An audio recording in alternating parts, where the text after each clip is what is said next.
Good evening, my friends. I want to begin tonight by dismantling something you have believed your entire life. Not gently, not gradually, but completely and immediately, because the belief I'm about to dismantle is the single most costly misunderstanding a human being can carry, and you have been paying its price every day without knowing it. The belief is this: your desire does not yet exist. Your job is to create it. This belief that the wealthy life is something you must build, that the loving relationship is something you must attract, that the healed body is something you must produce, feels so obviously, self evidently true, that questioning it seems almost absurd. And yet it is wrong, not slightly wrong, not wrong in detail while correct in spirit. Fundamentally, structurally, completely wrong. And tonight I am going to show you what is actually true instead, something so different from this belief that when you genuinely grasp it, the entire experience of desire and manifestation will never feel the same again. Your desire already exists, not as potential, not as possibility, not as something that could be created if you do everything right. As accomplished, completed, fully real fact existing right now in the dimension of consciousness where all creation originates. Your job has never been to create it. Your job is simply to claim it. Let me give you a framework for understanding what I'm about to teach. Because the teaching requires that you see reality in layers, and most people have only ever seen one. The layer most people live in exclusively is the world of physical form. Solid matter, measurable space, bodies and buildings and bank balances. Things you can touch and weigh and verify with your senses. This world feels like the primary reality, the real reality, the one that matters because it is the one your senses report on. But here is what this layer actually is. It is the last layer, the slowest layer, the layer where consciousness arrives after it has already passed through every creative stage. What you see with your eyes is not the cause of your experience. It is the effect, the final, dense, visible crystallization of something that was determined long before it became physical. Between the infinite creative source and the solid physical world, there is a middle layer, the layer of imagination. This is where most practitioners of these teachings spend their time, and rightly so. Imagination is the workshop. It is where you design, it is where you rehearse the state of the wish fulfilled and impress the subconscious and set the creative process in motion. But even imagination is not the ultimate source. Beyond imagination, or more precisely, beneath it and through it, lies the dimension I want to speak about tonight. The dimension where every possible version of your life already exists, simultaneously, complete, fully formed right now. Not as blueprints, not as possibilities that need to be actualized, as accomplished realities.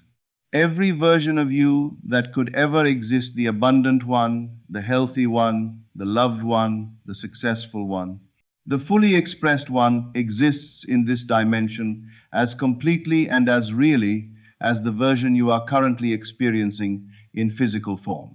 The version you are living now is not more real than these others. It is simply the one you are currently tuned to. Let me give you the image that will make this concrete. Think of a radio.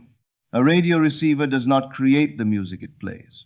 The music, thousands of stations, millions of frequencies, all broadcasting simultaneously exists whether the radio is on or off, whether you tune to it or not, whether you have ever heard it or not. The radio simply selects. It tunes to a frequency, and that frequency, which was always broadcasting, always real, always present, becomes audible. Your consciousness works exactly this way. The reality of your abundant life is broadcasting right now. The reality of your healed body is broadcasting right now. The reality of your loving relationship is broadcasting right now. Not as future events waiting to be created, as present, ongoing, fully real broadcasts in the dimension of infinite possibilities. You are not creating these realities when you do your manifestation work. You are tuning to them. And the tuning mechanism, the dial that determines which reality becomes your experience, is your assumption. What you most deeply, most consistently, most genuinely assume to be true about yourself and your world is the frequency your consciousness is tuned to. And the reality broadcasting on that frequency is what appears in your physical experience. This is why I have always taught assumption above all else. Not because assumption is a clever technique, but because assumption is the literal mechanism of reality selection. You are always tuned somewhere. Always. The question is never whether you are selecting a reality from the infinite field. The question is only which reality you are selecting. And are you selecting it consciously or by default?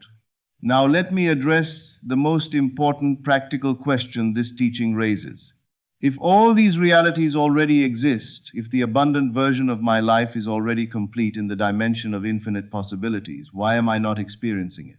The answer is so simple, so direct, so immediately verifiable in your own experience that once you see it, you will not be able to unsee it because you are tuned to a different station.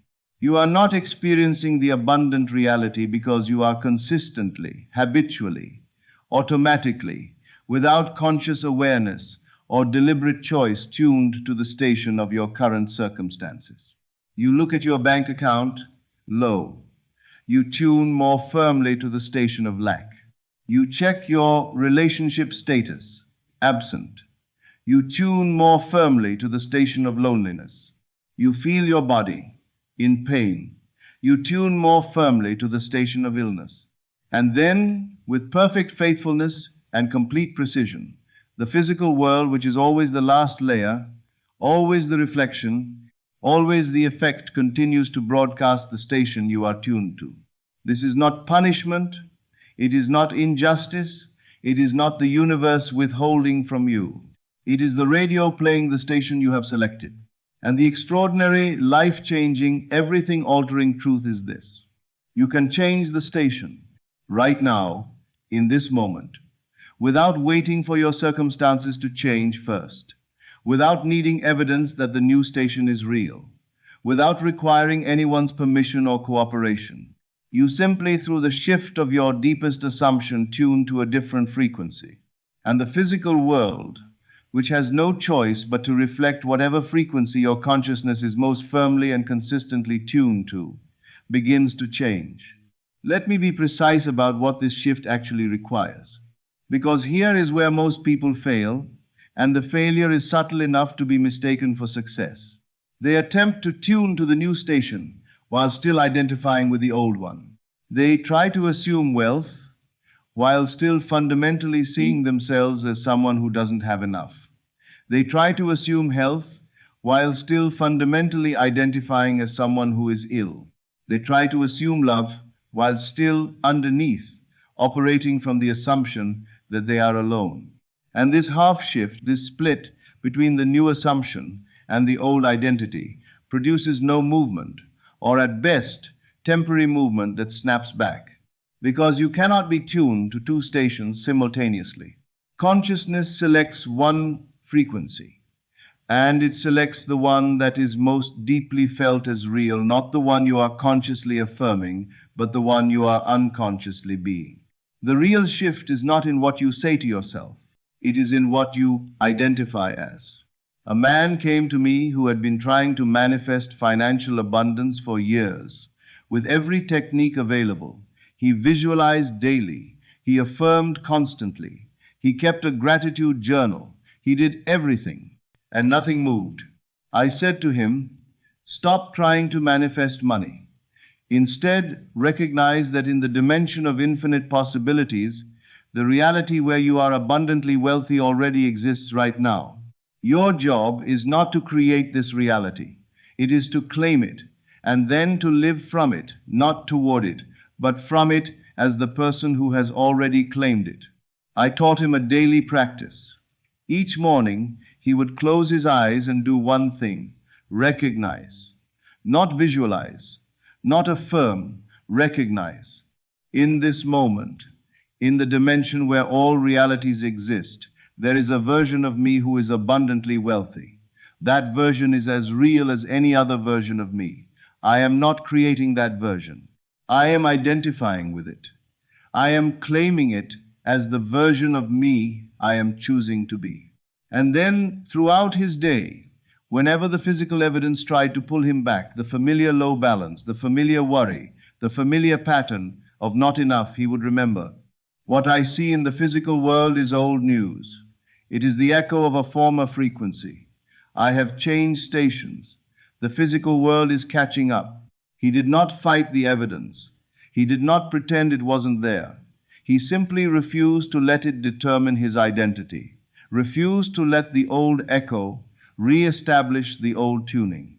Within 3 months, money arrived through channels he had not anticipated, not because he manifested it, because he had changed the frequency, and the physical world, which is always, without exception, a reflection of the dominant frequency of your consciousness, began to reflect the new one.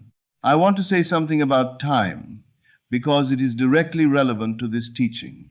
In the dimension of infinite possibilities, in the level of reality where all versions of your life exist simultaneously, there is no time. No before, no after, no waiting, no becoming, only being, only the eternal, simultaneous presence of all possibilities, all versions, all realities existing together right now in the single dimensionless moment of consciousness. This means something that sounds radical until you really think about it. The future you desire does not exist in the future. It exists now, in this dimension, already complete. The version of you who is living the abundant life 5 years from now, that person exists right now in the dimension of infinite possibilities, as real and as complete as the you reading these words. You are not waiting for them to be created. You are simply not yet identified with them. And identification, the shift of consciousness from your current version to that version, is not a slow process that happens over time. It is a shift that happens in a moment of genuine recognition, a moment of genuinely claiming, that is me, not who I am becoming, who I am. The physical world, which is denser and slower, takes time to reflect the shift. The echo must catch up to the new frequency. The frames of the film must play out in sequence. But the selection, the actual moment of choosing which version of yourself you are, can happen instantaneously. And the moment it genuinely does, the process of physical manifestation begins immediately. Because the reality was already there. It was always already there. It was waiting only for you to tune to it. Let me give you the practice, the actual, daily, specific practice of living from this understanding. It is not complicated. It does not require elaborate ritual or extended sessions or perfect technique. It requires one thing done consistently throughout your day. Identify with the version of you that has already claimed the desired reality. Not the version that is hoping to get there. Not the version that is working toward it. Not the version that is manifesting it. The version that has already selected it from the dimension of infinite possibilities and is simply waiting, without anxiety, without impatience, without doubt for the physical echo to catch up. What does this version think when they wake up in the morning? Not, I wonder if today is the day it happens, but my reality is already claimed. Today is simply more of the same. What does this version feel when circumstances seem to contradict the desired state? Not, oh no, it's not working, but this is the old echo. My new frequency is already established. The physical world is in the process of catching up. What is the quality of this version's inner conversation throughout the day? Not hoping, not reaching, not monitoring, not anxious about the timeline. The quiet, settled, almost unremarkable certainty of someone who has already made a selection and is simply living forward from it. This is not performance. You cannot perform this state effectively. The subconscious reads through performance instantly. But you can genuinely arrive at this state through genuine understanding. When you really grasp that the desired reality already exists, that it is not something you are creating, but something you are selecting, the anxiety around manifestation begins to dissolve, because you are not waiting for something to be made. You are waiting for something already made to arrive in the slow, dense, always catching up physical world. And that waiting has an entirely different quality than the desperate, effortful, please let this work quality of someone who believes they are trying to make something happen from nothing. It has the quality of someone who has ordered something they know is real and is simply giving it time to be delivered. I want to close with the deepest version of what I have been teaching tonight. The dimension I have been describing, the infinite field, where all possibilities exist simultaneously, is not somewhere you need to travel to. It is not a separate realm. It is what you are. You are not a physical body that occasionally accesses a higher dimension. You are infinite consciousness, temporarily focused through the lens of individual experience, playing out one strand of the infinite tapestry of what you already are. The infinite possibilities are not outside you, waiting to be chosen. They are inside you, waiting to be recognized. When you claim a new reality, when you genuinely, deeply, completely shift your identification to the version of yourself who lives in that reality, you are not reaching outside yourself to grab something. You are recognizing what you already contain. You are expressing a different facet of what you have always been. The library of all possible lives exists within you. You are not searching the shelves. You are the library. And any book you choose to open, any frequency you choose to tune to, any version of yourself you choose to identify with and live from, is already written, already real, already yours. You have only to claim it. So tonight, before you sleep, do one thing. Choose the version of yourself that you most deeply desire to be. The abundant one, the healthy one, the loved one, the free one. And instead of visualizing them in the future or affirming them in the present, recognize them as already existing, as already real, as a frequency already broadcasting in the infinite field of what you are. And claim them, not with grasping, not with effort, not with the desperate intensity of someone who isn't sure they're doing it right, with the quiet, unhurried authority of someone who understands that they are not creating anything. They are simply selecting from an infinite wardrobe that has always contained exactly what they needed. And in that recognition, in that genuine, felt, bone-deep claiming of the version of yourself that already exists in the dimension where everything is already done, watch what the physical world begins to do. It will do what the physical world always does, without exception, when consciousness genuinely shifts its station. It will catch up. Good evening. This is Neville Lectures. I'll see you again in the next video.